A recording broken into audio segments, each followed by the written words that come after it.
أعوذ بالله من الشيطان الرجيم. والمحصنات من النساء إلا ما ملكت أيمانكم كتاب الله عليكم وأهل لكم ما وراء ذلكم أن تبتغوا بأموالكم محسنين غير مسافحين وما استمتعتم به منهن فآتوهن أجورهن فريدة ولا جناح عليكم فيما تراضيتم به من بعد الفريدة إن الله كان عليما حكيما ومن لم يستطع منكم طولا أن ينكح المحسنات المؤمنات فمما ملكت أيمانكم من فتياتكم المؤمنات والله أعلم بإيمانكم بعضكم من بعد فانكحوهن بإذن أهلهن وآتوهن أجورهن بالمعروف محسنات غير مسافحات ولا متخذات أخدان فإذا أحسن فإن آتين بفاحشة فعليهن نصف ما على المحسنات من العذاب ذلك لمن خشي لعنة منكم وأن تصبروا خير لكم والله غفور رحيم يريد الله ليبين لكم ويهديكم سنن الذين من قبلكم ويتوب عليكم والله عليم حكيم والله يريد أن يتوب عليكم ويريد الذين يتبعون الشهوات أن تميلوا ميلا عظيما يريد الله أن يخفف عنكم وخلق الإنسان ضعيفا يا أيها الذين آمنوا لا تأكلوا أموالكم بينكم بالباطل إلا أن تكون تجارة عن تراض منكم ولا تقتلوا أنفسكم إن الله كان بكم رحيما ومن يفعل ذلك عدوانا وظلما فسوف نصليه نارا وكان ذلك على الله يسيرا إن تجتنبوا كبائر ما تنهون عنه نكفر عنكم سيئاتكم وندخلكم مدخلا كريما ولا تتمنوا ما فضل الله به بعضكم على بعض للرجال نصيب مما اكتسبوا وللنساء نصيب مما اكتسبن وسألوا الله من فضله إن الله كان بكل شيء عليما ولكل جعلنا موالي مما ترك الوالدان والأقربون والذين عقدت أيمانكم فآتوهم نصيبهم إن الله كان على كل شيء شهيدا الرجال قوامون على النساء بما فضل الله بعضهم على بعض وبما أنفقوا من أموالهم فالصالحات قانتات حافظات للغيب بما حفظ الله واللاتي تخافون نشوزهن فعزوهن واهجروهن في المضاجع واضربوهن فإن أطعنكم فلا تبغوا عليهن سبيلا إن الله كان عليا كبيرا وإن خفتم شقاق بينهما فبعثوا حكما من أهله وحكما من أهلها إن يريدا إصلاحا يوفق الله بينهما إن الله كان عليما خبيرا واعبدوا الله ولا تشركوا به شيئا وبالوالدين إحسانا وبذي القربى واليتامى والمساكين والجار ذي القربى والجار الجنوب والساحب بالجنب وابن السبيل وما ملكت أيمانكم إن الله لا يحب من كان مختالا فخورا الذين يبخلون ويأمرون الناس بالبخل ويكتمون ما آتاهم الله من فضله وأعتدنا للكافرين عذابا مهينا والذين ينفقون أموالهم رئاء الناس ولا يؤمنون بالله ولا باليوم الآخر ومن يكن الشيطان له قرينا فساء قرينا وماذا عليهم لو آمنوا بالله واليوم الآخر وأنفقوا مما رزقهم الله وكان الله بهم عليما إن الله لا يظلم مثقال ذرة وإن تك حسنة يضاعفها ويؤتي من لدنه أجرا عظيما فكيف إذا جئنا من كل أمة بشهيد وجئنا بك على هؤلاء شهيدا يومئذ يود الذين كفروا وعصوا الرسول لو تسوى بهم الأرض ولا يكتمون الله حديثا يا أيها الذين آمنوا لا تقربوا الصلاة وأنتم سكارى حتى تعلموا ما تقولون ولا جنوبا إلا عابري سبيل حتى تغتسلوا وإن كنتم مرضى على سفر أو جاء أحد منكم من الغائط أو لامستم النساء فلم تجدوا ماء فتيمموا سعيدا طيبا فأمسحوا بوجوهكم وأيديكم إن الله كان عفوا غفورا ألم تر إلى الذين أوتوا نصيبا من الكتاب يشترون الضلالة ويريدون أن تضلوا السبيل والله أعلم بأعدائكم وكفى بالله وليا وكفى بالله نصيرا من الذين هادوا يحرفون الكلم عن مواضعه ويقولون سمعنا وعصينا واسمع خير مسمع وراعنا ليا بألسنتهم وطعنا في الدين ولو أنهم قالوا سمعنا وأطعنا واسمع وانظرنا لكان خيرا لهم وأقوم ولكن لعنهم الله بكفرهم فلا يؤمنون إلا قليلا يا أيها الذين أوتوا الكتاب آمنوا بما نزلنا مصدقا لما معكم من قبل أن نطمس وجوها فنردها على أدبارها أو نلعنهم كما لعنا أصحاب السبت وكان أمر الله مفعولا إن الله لا يغفر أن يشرك به ويغفر ما دون ذلك لمن يشاء ومن يشرك بالله فقد افترى إثما عظيما ألم تر إلى الذين يزكون أنفسهم بل الله يزكي من يشاء ولا يظلمون فتيلا انظر كيف يفترون على الله الكذب وكفى به إثما مبينا ألم تر إلى الذين أوتوا نصيبا من الكتاب يؤمنون بالجبت والطاغوت ويقولون للذين كفروا هؤلاء أهدى من الذين آمنوا سبيلا أولئك الذين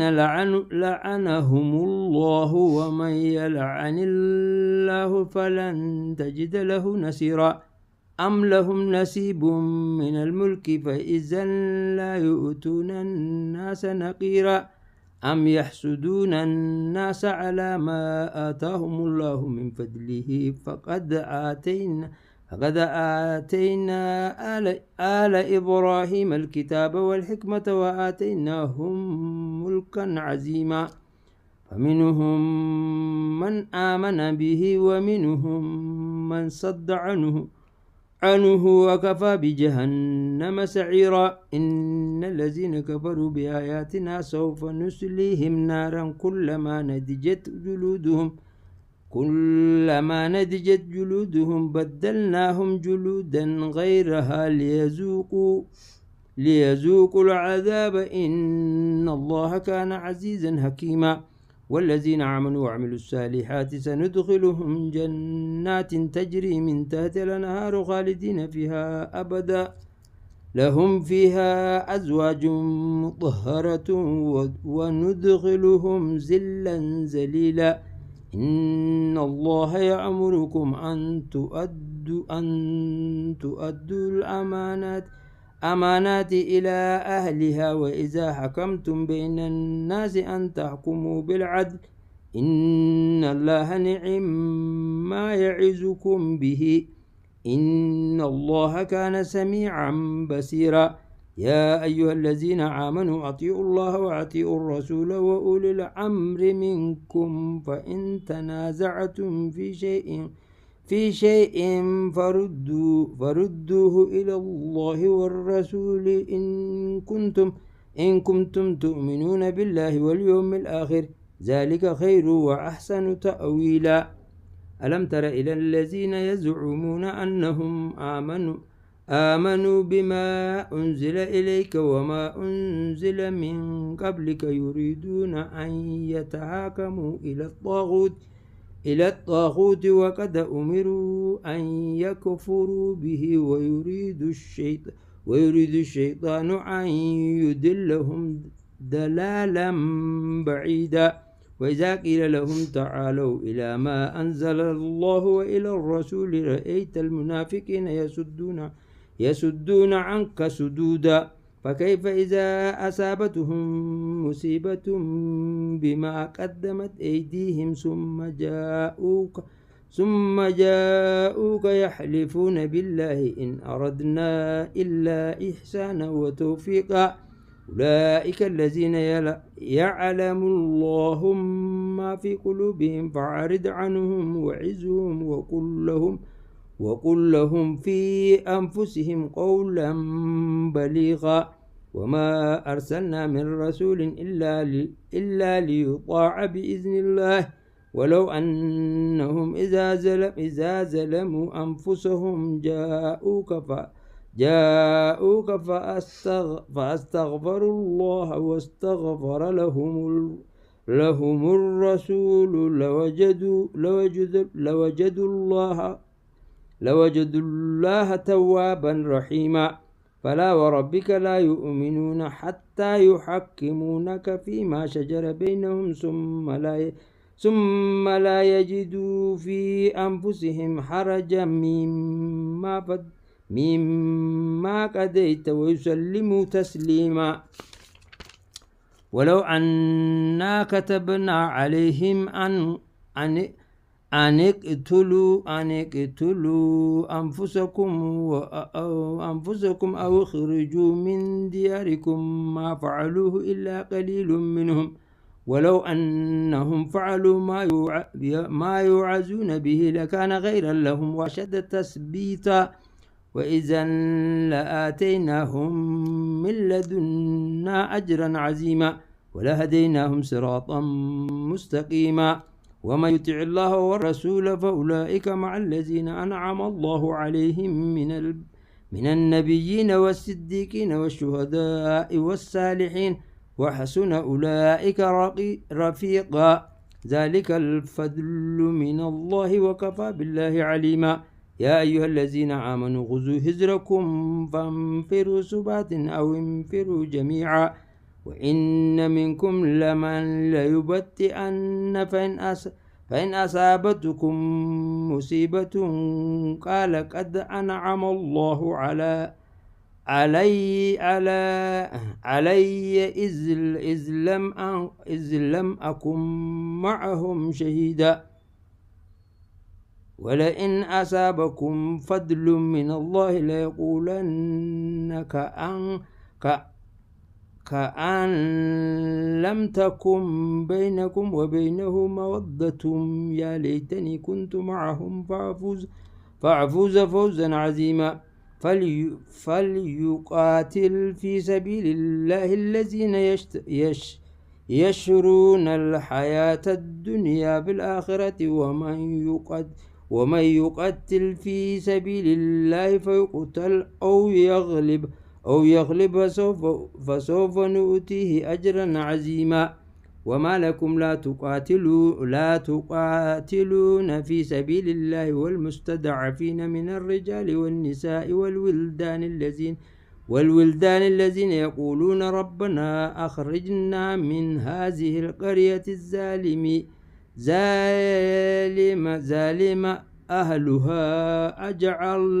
أجعل لنا من لدنك وليا واجعل لنا من لدنك نصيرا. الذين آمنوا يقاتلون في سبيل الله والذين كفروا يقاتلون في سبيل الطاغوت فقاتلوا أولياء الشيطان إن كيد الشيطان كان ضعيفا. ألم تر إلى الذين قيل لهم كفوا أيديكم وأقيموا الصلاة وآتوا الزكاة فلما كتب عليهم القتال إذا فريق منهم يخشون الناس كخشية الله أو أشد خشية وقالوا ربنا لما كتبت علينا القتال لولا أخرتنا إلى أجل قريب قل متاع الدنيا قليل والآخرة خير لمن اتقى ولا تظلمون فتيلا. أينما تكونوا يدركهم الموت ولو كنتم في بروج مشيدة وإن تصبهم حسنة يقول هذه من عند الله وإن تصبهم سيئة يقول هذه من عندك قل كل من عند الله فما لهؤلاء القوم لا يكادون يفقهون حديثا. ما أصابك من حسنة فمن الله وما أصابك من سيئة فمن نفسك وأرسلناك للناس رسولا وكفى بالله شهيدا. من يطع الرسول فقد أطاع الله ومن تولى فما أرسلناك عليهم حفيظا. ويقولون طاعة فإذا برزوا من عندك بيت طائفة منهم خير الذي تقول والله يكتب ما يبيتون فاعرض عنهم وتوكل على الله وكفى بالله وكيلا. أفلا يتدبرون القرآن ولو كان من عند غير الله لوجدوا فيه اختلافا كثيرا. وإذا جاءهم أمر من الأمن أو الخوف أذعوا به ولو ردوه إلى الرسول وإلى أولي الأمر منهم لعلمه الذين يستنبطونه منهم ولولا فضل الله عليكم ورحمته لاتبعتهم الشيطان إلا قليلا. فقاتل في سبيل الله لا تكلف إلا نفسك وحرد المؤمنين عسى الله أن يكف بأس الذين كفروا والله أشد بأسا وأشد تنكيلا. من يشفع شفاعة حسنة يكن له نصيب منها ومن يشفع شفاعة سيئة يكن له كفل منها وكان الله على كل شيء مقيتا. وإذا هيتم بتحية فحيوا بأحسن منها أو ردوها إن الله كان على كل شيء حسيبا. الله لا إله إلا هو لا يجمعنكم إلى يوم القيامة لا ريب فيه ومن أصدق من الله حديثا. فما لكم في المنافقين فئتين والله أركسهم بما كسبوا أن تهدوا من أضل الله ومن يضلل الله فلن تجد له سبيلا ودوا لو تكفرون كما كفروا فتكونون سواء فلا تتخذوا منهم أولياء حتى يهاجروا في سبيل الله فإن تولوا فخذوهم واقتلوهم حيث وجدتموهم ولا تناب ولا ولا ولا تن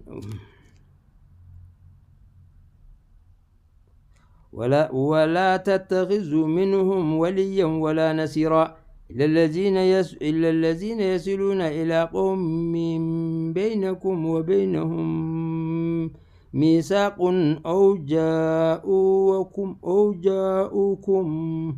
أو جاءوكم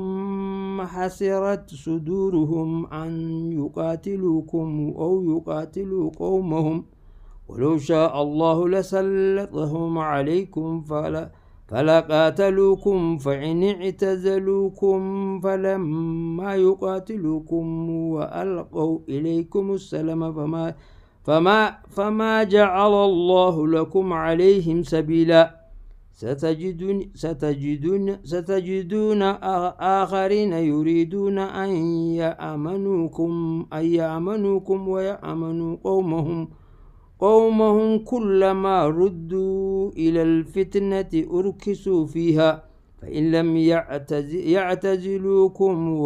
ويلقوا إليكم السلام ويكفوا أيديهم فغزوهم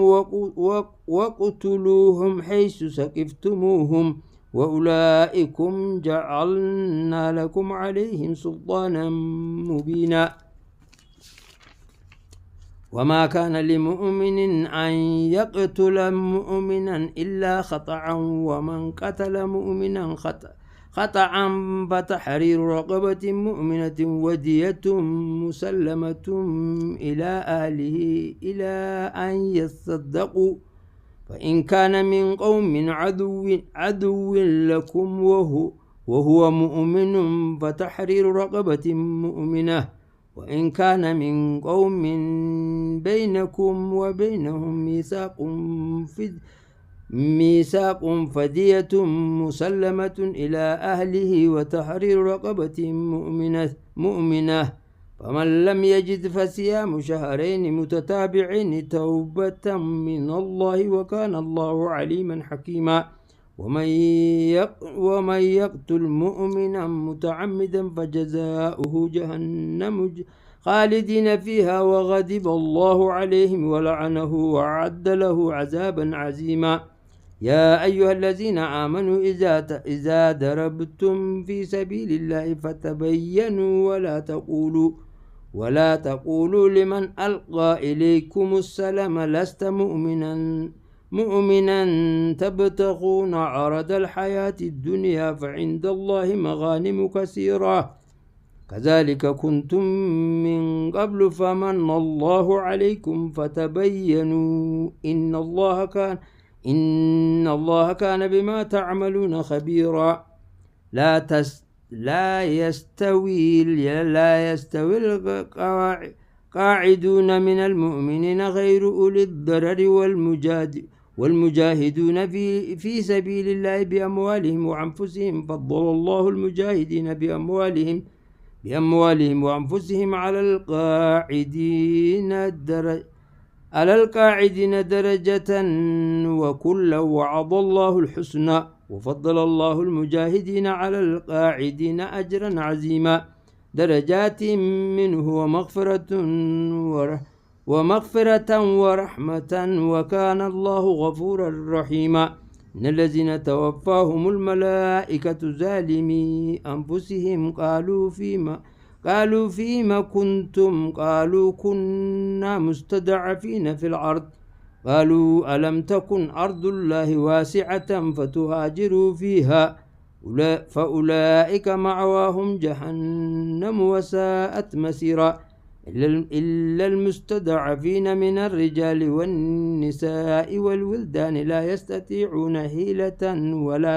ولا يهتدون سبيلا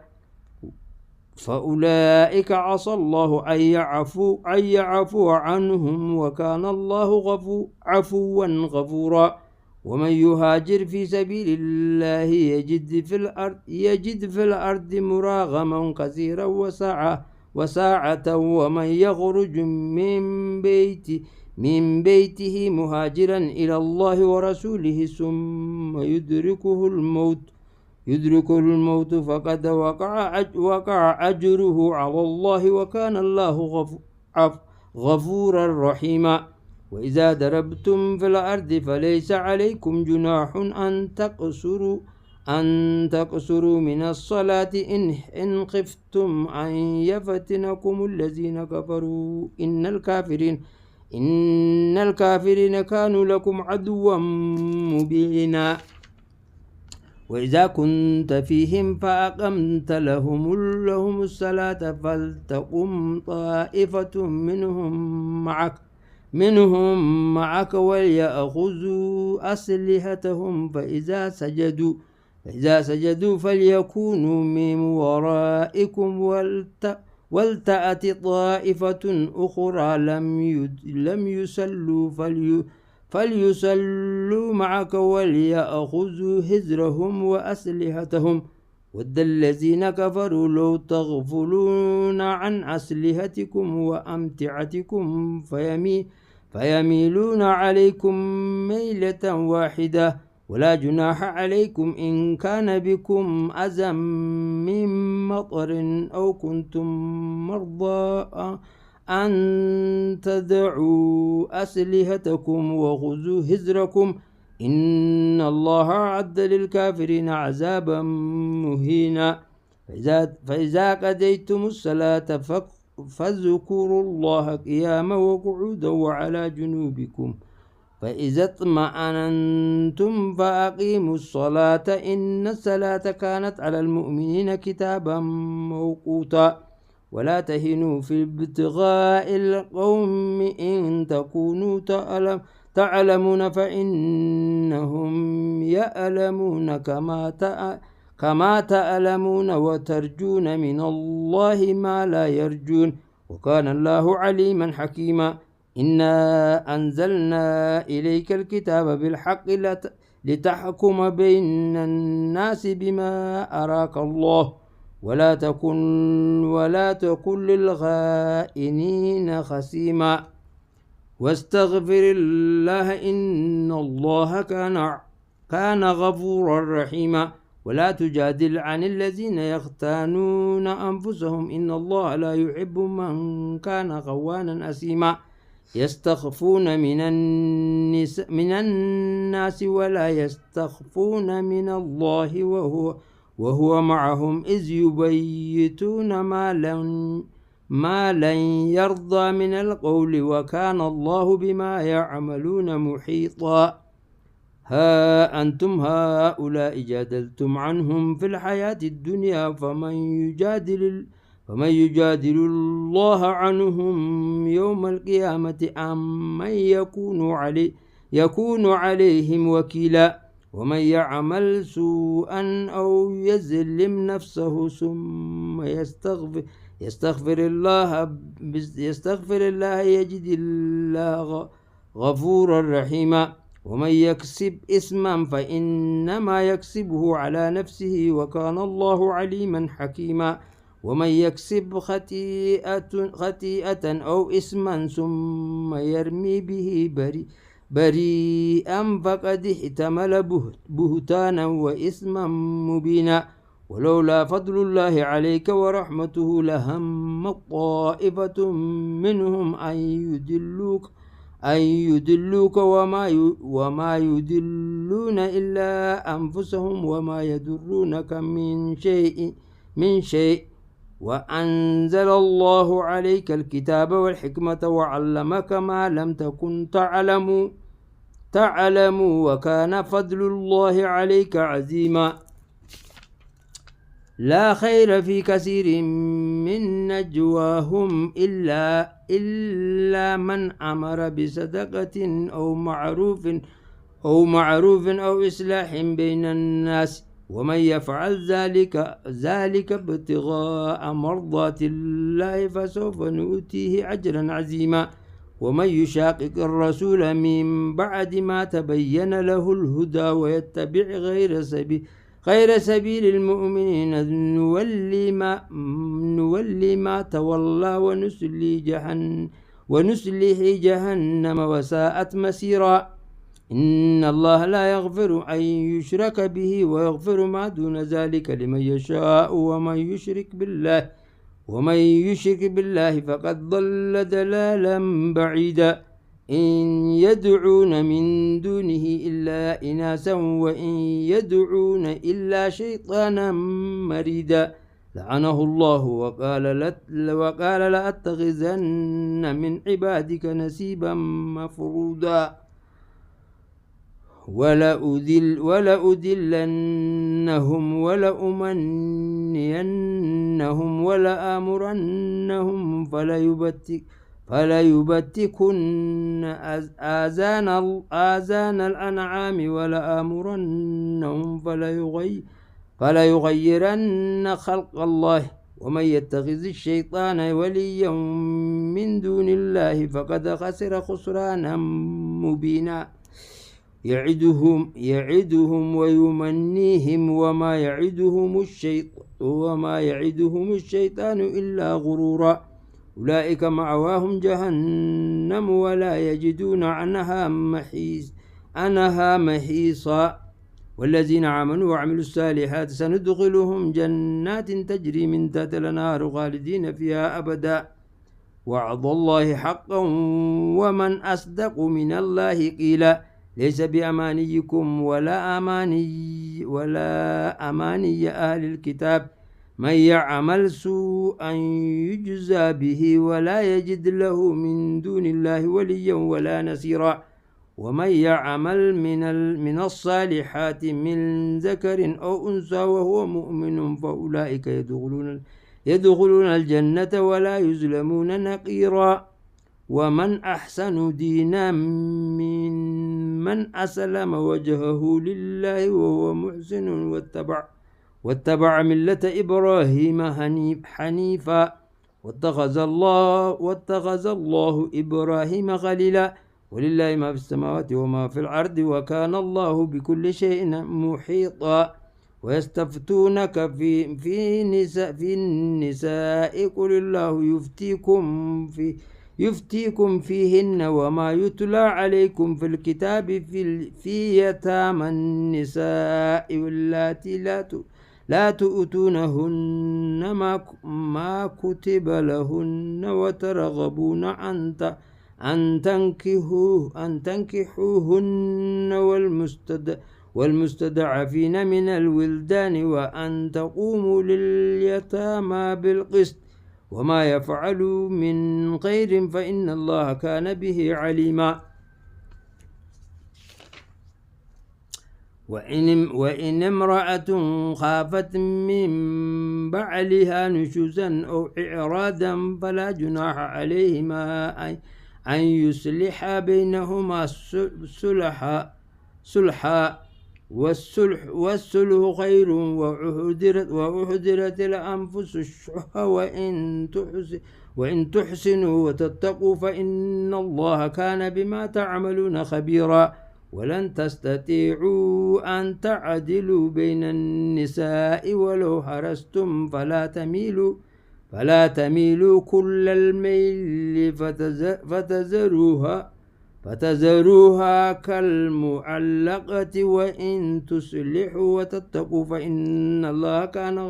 كان غفورا رحيما وإن يتفرقا يغني الله كلا من سعته وكان الله واسعا حكيما ولله ما في السماوات وما في الأرض ولقد وصينا الذين أوتوا الكتاب من قبلكم وإياكم أن اتقوا الله وإن تكفروا فإن لله ما في السماوات وما في الأرض وكان الله غنيا حميدا ولله ما في السماوات وما في الأرض وكفى بالله وكيلا إن يشاء يذهبكم أيها الناس ويأتي بآخرين وكان الله على ذلك قديرا. من كان يريد ثواب الدنيا فعند الله ثواب الدنيا والآخرة وكان الله سميعا بصيرا. يا أيها الذين آمنوا كونوا قوامين بالقسط شهداء لله ولو على أنفسكم أو الوالدين والأقربين إن يكن غنيا أو فقيرا فالله أولى بهما فلا تتبعوا الهوى أن تعدلوا وإن تلووا أو تعرضوا فإن الله كان بما تعملون خبيرا. يا أيها الذين آمنوا بالله ورسوله والكتاب الذي نزل على رسوله والكتاب الذي أنزل من قبل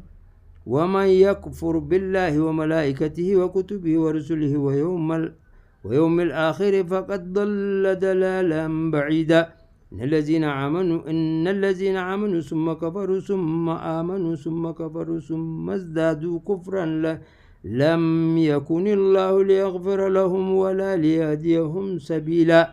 بشر المنافقين بأن لهم عذابا عليما. الذين يتخذون الكافرين أولياء من دون المؤمنين أيبتغون عندهم العزة فإن العزة لله جميعا. وقد نزل عليكم في الكتاب أن إذا سمعتم آيات الله يكفر بها ويستهزأ بها فلا تقعدوا معهم حتى يخوضوا في حديث غيره إنكم إذا مثلهم إن الله جامع المنافقين والكافرين في جهنم جميعا. الذين يتربصون بكم فإن كان لكم فتح من الله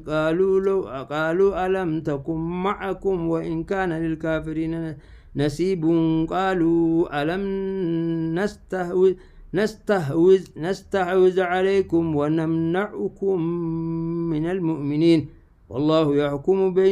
بينكم يوم القيامة ولن يجعل الله للكافرين على المؤمنين سبيلا. إن المنافقين يخادعون الله وهو خادعهم وإذا قاموا إلى الصلاة قاموا كسالى يراءون الناس ولا يذكرون الله إلا قليلا مذبذبين بين ذلك لا إله هؤلاء ولا إله هؤلاء ومن يضلل الله فلن تجد له سبيلا. يا أيها الذين آمنوا لا تتخذوا الكافرين أولياء من دون المؤمنين أتريدون أن تجعلوا لله عليكم سلطانا مبينا. إن المنافقين في الدرك الأسفل من النار ولن تجد لهم نصيرا إلا الذين تابوا وأصلحوا واعتصموا بالله وأخلصوا دينهم لله فأولئك مع المؤمنين وسوف يؤتي الله المؤمنين أجرا عظيما. ما يفعل الله بعذابكم إن شكرتم وآمنتم وكان الله شاكرا عليما.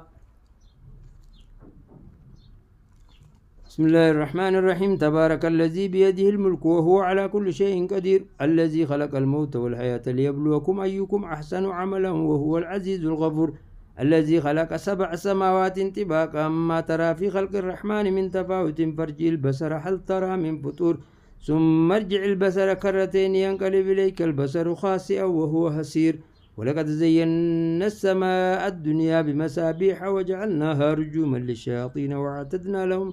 وأعتدنا لهم عذاب السعير وللذين كفروا بربهم عذاب جهنم وبئس المصير. إذا ألقوا فيها سمعوا لها شهيقا وهي تفور تكاد تميز من الغيظ كلما ألقي فيها فوج سألهم خزنتها ألم يأتكم نذير قالوا بلى قد جاءنا نذير فكذبنا وقلنا ما نزل الله من شيء إن أنتم إلا في ضلال كبير وقالوا لو كنا نسمع أو نعقل ما كنا في أصحاب السعير فاعترفوا بذنبهم فسحقا لأصحاب السعير إن الذين يخشون ربهم بالغيب لهم مغفرة وأجر كبير